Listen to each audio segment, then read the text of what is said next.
wabarakatuh. Bapak Ibu yang dirahmati Allah, jadi pada kesempatan ini kita sedikit membahas tentang fana dan baqa. Jadi fana dan baqa, pelajaran yang kedua, materi kedua dari buku yang pertama. Jadi pelajaran fana dan baqa ini adalah ibaratnya pelajaran yang terakhir. Tujuan dari kita mempelajari ilmu tasawuf atau ilmu ma'rifat, ya ujung-ujungnya adalah belajar fana dan baqa. Jadi nanti pembelajaran fana dan baqa itu banyak sekali macam ragamnya. Jadi materi-materi pembelajaran. Kalau ini pengenalan bagaimana baqa, bagaimana fana, bagaimana baqa, dan bagaimana cara kita memfanakan diri atau agar kita baqa berkekalan mengingat dari Allah Subhanahu wa ta'ala.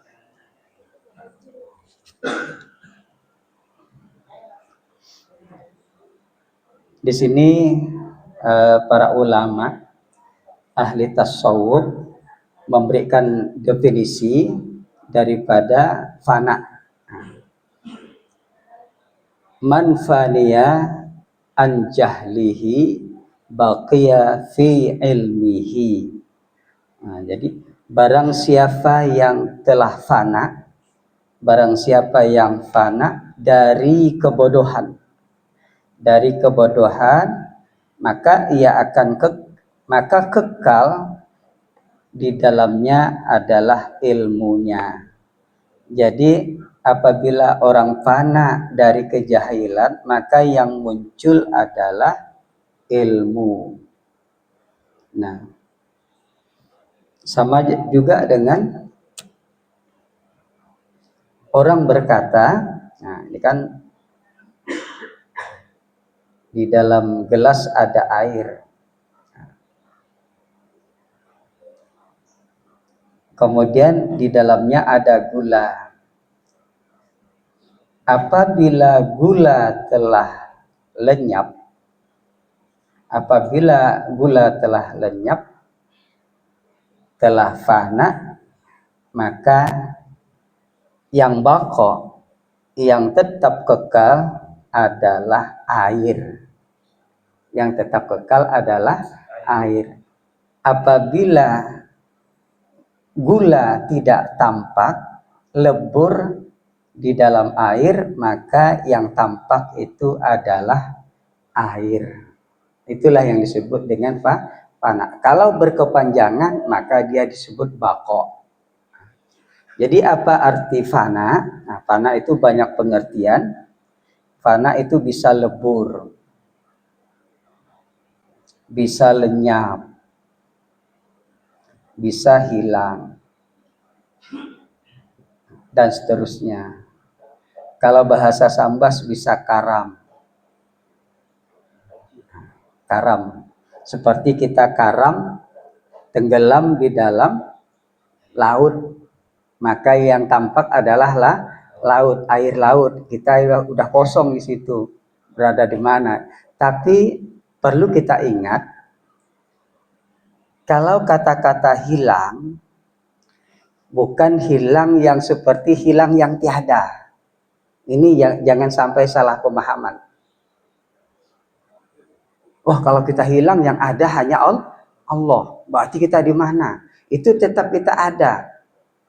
Tetap. Lebur demikian juga.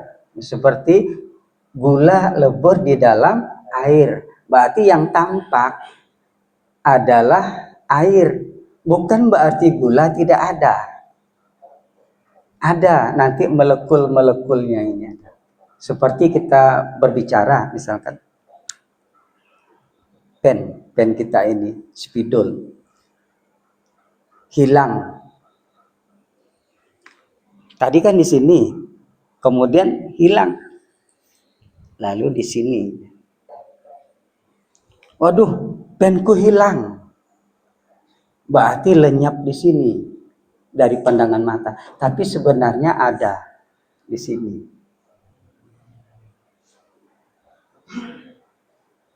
Demikian juga kita nanti fana diri kita itu, kemudian yang tampak di dalam yang tampak kita rasakan itu adalah Allah, maka bukan berarti diri kita itu tiada, tapi ada di balik itu gitu. Ada di balik itu. Nah, itu biasanya yang dikhawatirkan kalau sudah tiada diri kita, yang ada Tuhan, lalu kita nanti akhirnya seakan-akan menjadi Tuhan. Kalau kita sudah menjadi Tuhan, berarti mau sholat pun tidak mau lagi. Karena kita sudah sederajat dengan Tuhan. Itu yang sesat menyesatkan. Okay. Jadi seperti air lebur, gula lebur di dalam air, gula lenyap di dalam air, gula hilang di dalam air, gula karam di dalam air. Berarti yang tampak adalah air. Itulah yang diistilahkan adalah fana. Kalau terus menerus kita yang demikian, maka kita disebut bako. Bako, berkekalan kepada Allah. Nah, sekarang yang kita pelajari ini adalah fana pada sifat. Nah, pada sifat ma'ani dan sifat ma'nawi. Nah, misalnya kalau sifat ma'ani kan kudrat, iradat, ilmu, hayat, sama, basor, kalam.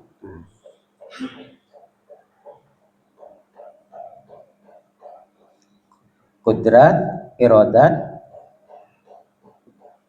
ilmu, kudrat, iradat, ilmu, hayat, sama, basor, kalam.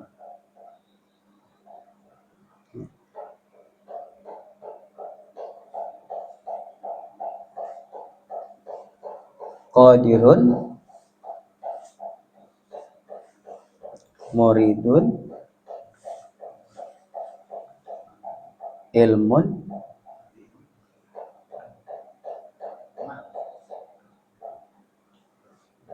hayyun, aliman,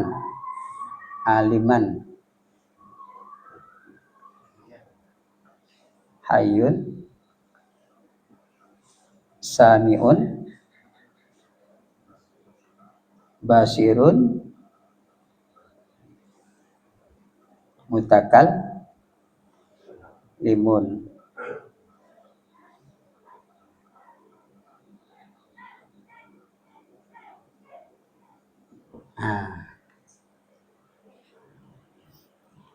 Jadi sifat ma'ani, sifat maknawiyah, maknawi.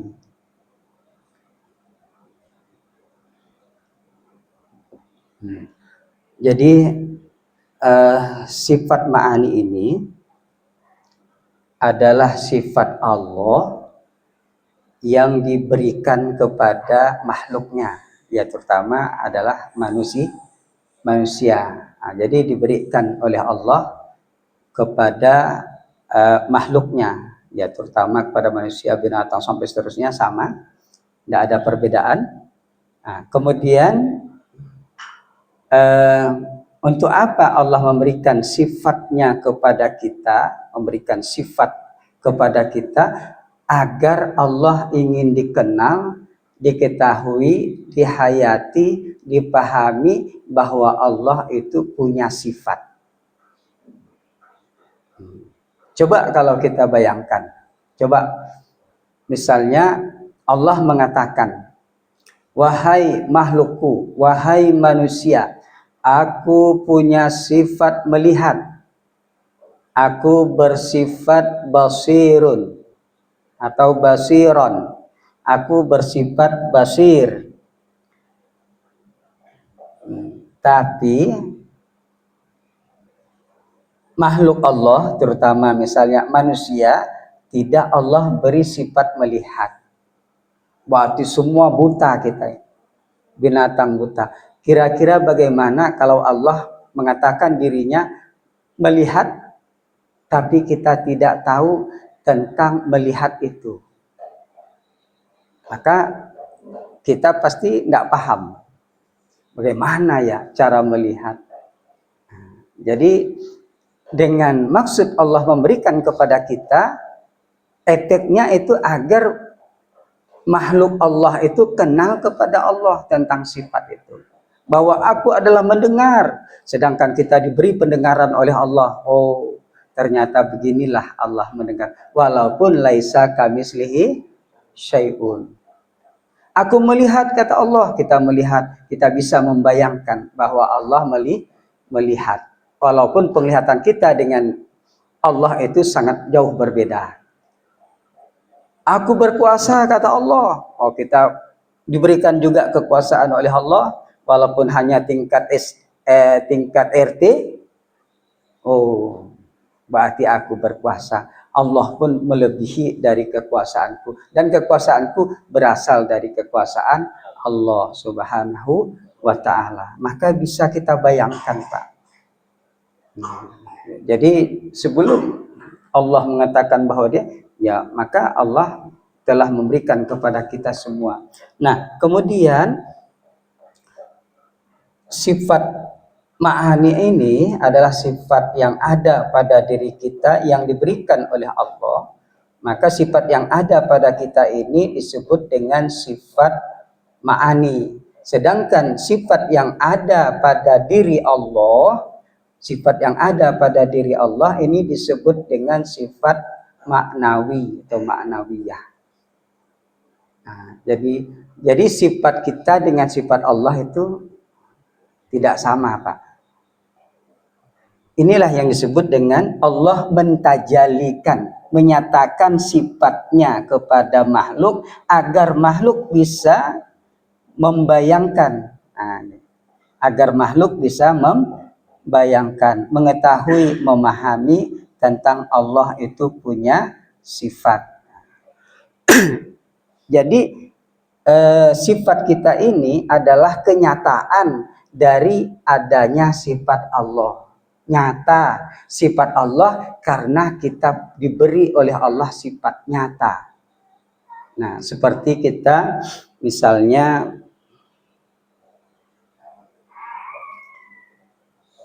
punya sifat ilmu, misalnya Allah punya sifat ilmu. Allah punya sifat ilmu, yaitu alimun, orang yang mempunyai ilmu. Nah, alimun. Nah, sifat alim. Atau kita termasuk orang yang punya sifat alim, ya kita contoh.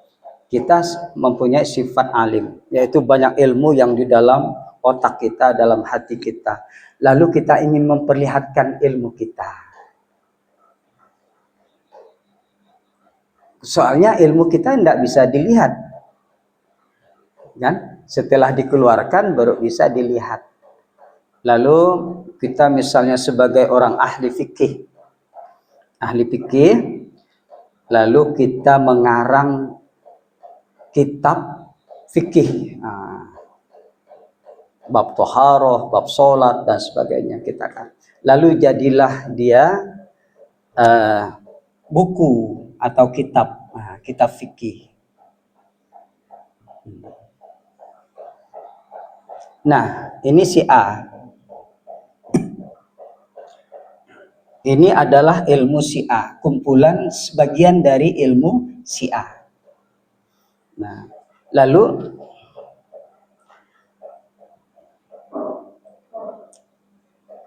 ilmu si A ini dibuat menjadi ilmu fikih, maksudnya buku fikih ini adalah kenyataan daripada ilmu syiah. Ilmu yang dalam kitab itu adalah kenyataan daripada ilmu syiah. Tapi ingat, nah ini kan disebut ma'ani. Kalau ini maknawi. Nah, jadi kitab ini adalah kenyataan daripada ilmu A. Ini disebut dengan kitab ma'ani. Ilmu ma'ani. Kalau ini disebut ilmu maknawi. Nah, tapi ingat, ilmu yang jadi kitab ini tidak sama dengan ilmu yang ada pada si A bentuknya. Nah, kita ini adalah ciptaan Allah, dari Allah. Kita ini adalah kenyataan adanya Allah. Tapi ingat, kita tidak sama dengan Allah. Seperti halnya buku dengan yang punya ilmu. Mana nampak ilmu kita, Pak? Tidak ada kan? Kita kalau seperti orang gila, ya orang gila. Tapi setelah kita mengarang buku, kita berbicara, baru nampak ilmu kita. Tapi ilmu yang kita tampakkan tidak sama dengan ilmu yang ada di dalam pengetahuan kita. Sama juga dengan Allah. Nah, tidak sama. Nah, ternyata ilmu syiah berbentuk kertas. Kertas ini adalah kumpulan dari sebagian dari ilmu syiah. Nah, jadi ilmu syiah ini akan mentajalikan ilmunya dalam bentuk buku. Allah mentajalikan sifatnya dalam bentuk yang ada pada diri manusia. Yang ada pada diri manusia sifat kudrat, iradat, ilmu, hayat, sama, basar, dan kalam itu disebut dengan sifat ma'ani. Sifat yang ada pada Allah yang tadi akan ditajalikan adalah sifat ma'ani. Sifat ma'ani pada hakikatnya adalah sifat maknawi pada hakikatnya adalah sifat ma'ani, atau sifat ma'ani pada hakikatnya adalah sifat maknawi. Semua itu sebenarnya pada hakikatnya adalah sifat dari Allah Subhanahu wa ta'ala. Jadi pada hakikatnya. Nah, oleh sebab itu kudrat, iradat, ilmu itu adalah sifatnya dari Allah Subhanahu wa ta'ala. Tapi kita ingat, sifat kita berbeda dengan sifat Allah yang ada. Kalau sama, maka buktinya kenapa kita punya pandangan penglihatan melihat semakin lama semakin kabur. Kalau seandainya sifat kita itu adalah betul-betul jadi sifat Allah, semua ibarat kita kalau bahasa Sambas itu kongsi sama-sama, maka kita tidak akan mungkin bisa buta, bisa kabur mata. Karena itu adalah dari Allah. Nah, sedangkan kita itu tidak. Jadi sifat kita itu sangat bergantung pada sifatnya Allah, sangat bergantung. Kalau Allah ingin melenyapkan sifat kita yang ada, sifat mendengar barangkali, kita menjadi tuli. Nah, sekarang bagaimana cara kita untuk memfanakan sifat ma'ani pada sifat maknawi? Bagaimana cara kita memfanakan? Misalnya memfanakan sifat kudrat. Jadi sifat kuasa kita lenyapkan, kita hilangkan, kita karamkan, kita leburkan pada sifatnya Allah, yaitu sifat qadirun bagi Allah. Jadi kita lenyapkan, kita hilangkan, kita merasa tidak ada punya sifat. yang ada hanya Allah. Jadi walaupun masih tampak pada kita, maka kita lenyapkan, kita tiadakan. Kemudian demikian juga kita punya keinginan, kehendak, maka sebenarnya kehendak kita itu adalah tiada, yang ada hanya kehendak Allah. Ilmu kita tiada, yang ada hanya ilmu Allah, sampai seterusnya. Kehidupan kita sebenarnya tidak ada, yang ada hanya kehidupan dari Allah Subhanahu wa ta'ala, sampai seterusnya. Maka ini disebut dengan fana. Fana sifat. Nah, fana sifat kita kepada sifat daripada Allah Subhanahu wa ta'ala. Nah, jadi fana di sini ada 4.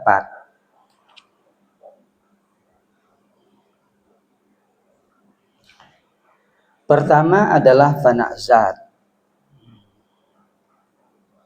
Kalau kita balikkan, ini tingkat yang tinggi.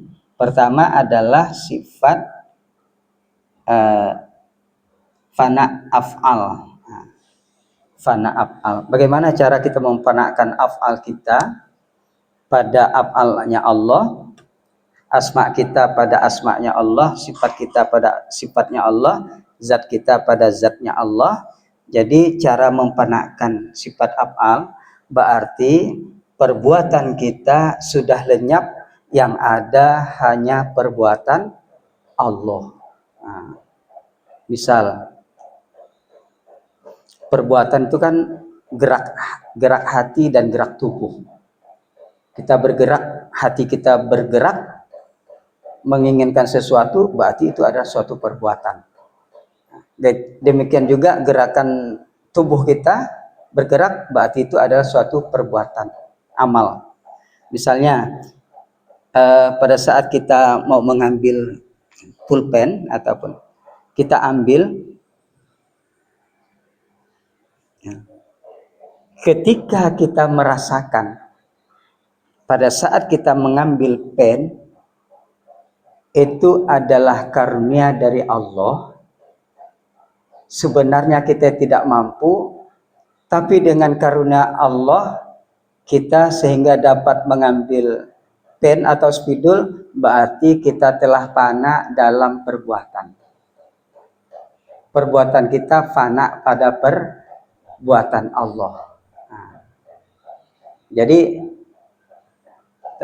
ketika kita mau makan, mau menyuap nasi di mulut kita, maka kita merasakan bahwa yang membantu kita, yang membuat kita bisa menggerakkan tangan kita adalah Allah, maka berarti kita telah fana pada af'al Allah.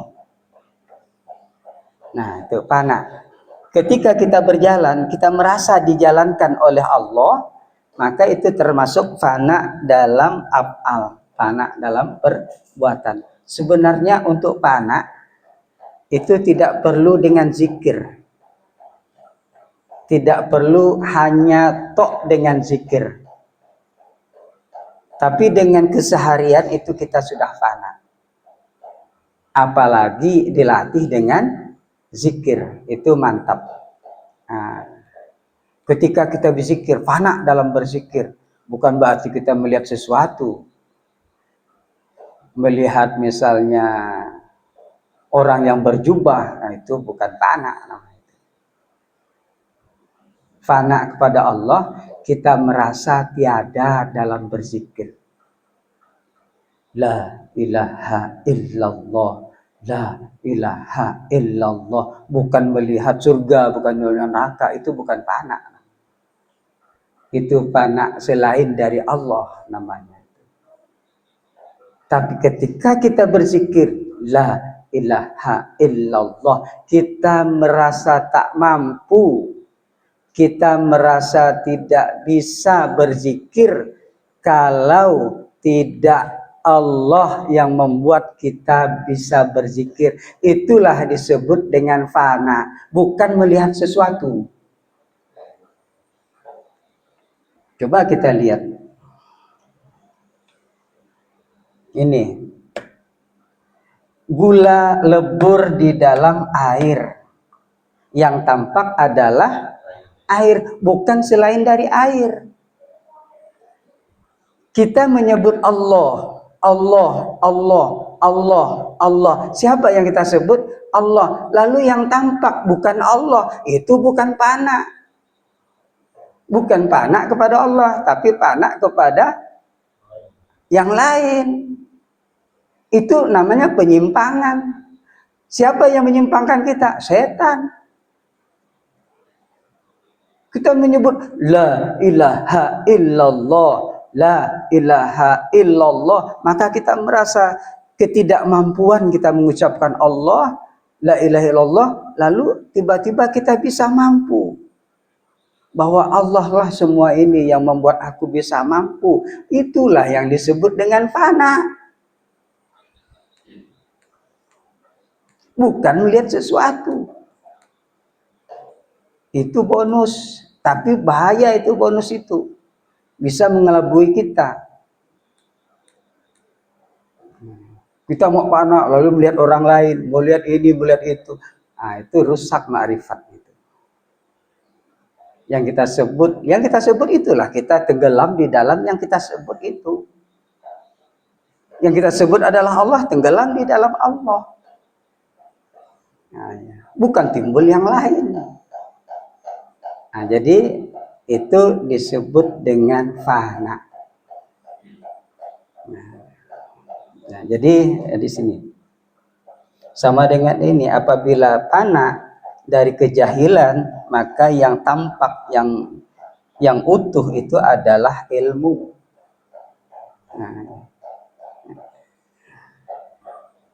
Nah, jadi di sini disebut dengan fana af'al, ketidakmampuan kita terhadap sesuatu yang kita perbuat, lalu kita diberi kemampuan. Nah, itulah disebut dengan fana af'al namanya.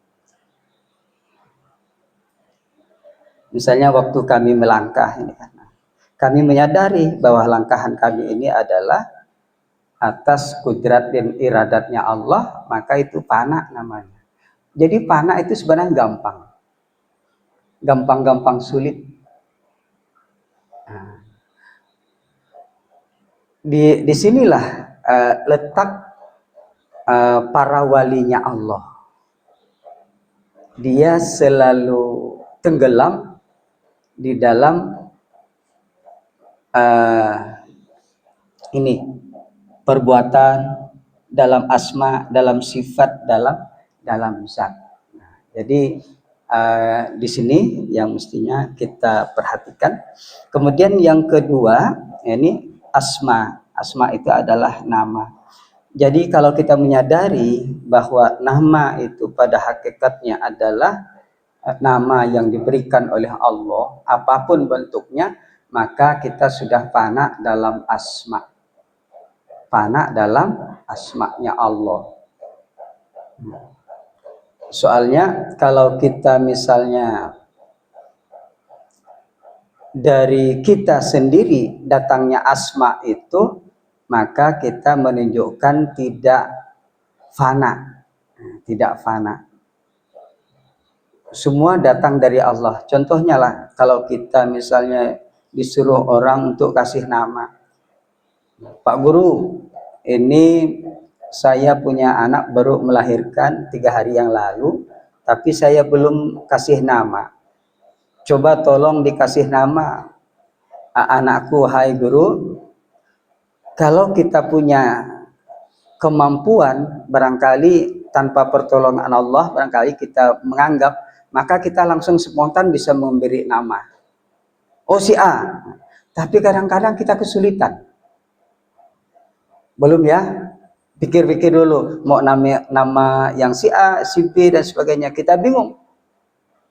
Tapi kadang-kadang kita ada dikasih oleh Allah. Langsung, langsung kita sebut, oh namanya adalah si Wandi umpama. Dari gerakan tubuh, gerakan hati kita itu seakan-akan menyuruh kita memberi nama Andi. Nah, jadi sebenarnya yang memberi nama itu adalah Allah.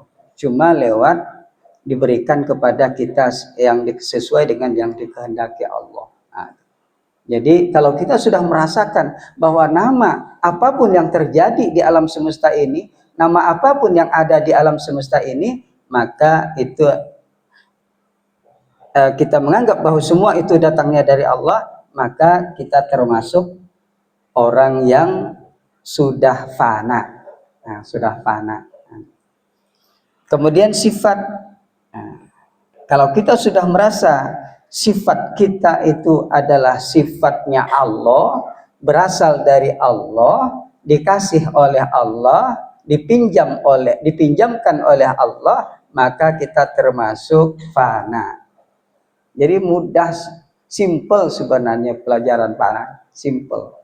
Cuma praktik yang sulit. Kenapa kita sulit? Karena ada hawa nafsu keakuan di dalamnya. Ada nafsu keakuan. Keakuan itulah yang menyebabkan kita tidak mudah fana. Contoh, ya, kenapa lagi untuk tidak perlu ditolong oleh Allah, mengambil ini saja minta tolong kepada Allah. Sepele ini Pak. Kan? Tidak usah. Misalnya kita mengambil sesuatu, tak tolong dengan Allah, kita pun bisa. Berarti karena ada keakuan inilah yang menyebabkan kita tidak bisa fana. Rasulullah Sallallahu Alaihi Wasallam, dia ketika sandalnya putus ataupun yang lepas, dia tetap menyebut nama Allah waktu akan menyambung sandalnya tersebut. Berarti Rasulullah itu selalu mengkaitkan pertolongan, bantuan dari Allah Subhanahu wa taala, dan dia tidak mampu. Untuk melakukan, itulah yang disebut dengan fana. Kalau berkekalan, maka itu disebut dengan bako billah. Nah, di sini. Kemudian zat. Nah, bagaimana kalau zat ini? Zat adalah ya wujud keberadaan. Jadi kalau kita sudah merasakan wujud yang ada pada kita dan seluruh alam semesta, bahwa itu adalah wujudnya Allah, membuktikan keberadaan Allah, maka kita termasuk sudah fana pada zat. Nah, sudah fana pada zat. Nah, jadi nanti kalau dalam zikir, ya tentu kadang-kadang melihat nurnya Allah dan sebagainya. Itu adalah fana. Nah, fana. Tapi itu adalah bonus namanya. Tapi kalau kita sudah merasa bahwa zat yang ada pada diri manusia dan seluruh alam semesta itu adalah wujud daripada Allah, zatnya Allah Subhanahu wa taala, maksudnya wujud daripada Allah, keberadaan Allah, maka itulah yang disebut dengan fana. Berbeda dengan kasab nanti Pak, berbeda dengan mukasyafah, itu berbeda. Kita melihat sesuatu itu akan berbeda dengan yang disebut dengan fana. Nah, jadi Bapak Ibu, inilah yang sedikit penjelasan. Jadi nanti yang ini untuk mendapatkannya itu nanti ada pembelajaran yang lain yang secara rinci. Ini adalah baru pengenalan bagaimana itu fana dan apa itu fana dan sebagainya. Insyaallah pembelajaran berikutnya itu nanti ada penjelasan. Nah, jadi hanya ini yang dapat kita sampaikan. Nah, mudah-mudahan kita dimudahkan oleh Allah untuk mencapai tingkat fana. Yang tingkat fana itu pun berbeda-beda nanti. Ada yang sampai hanya tingkat af'al, ada yang hanya sampai tingkat asma, ada yang sampai tingkat sifat, dan ada juga yang sampai pada tingkat zat. Yang sangat bergantung kepada kemampuan atau izin daripada Allah Subhanahu wa taala. Tapi mudah-mudahan kita dimudahkan oleh Allah untuk fana dalam keseluruhan. Terima kasih atas perhatian, mohon maaf atas kekurangan. Wallahul muwaffiq ila aqwamit thoriq. Assalamualaikum warahmatullahi wabarakatuh.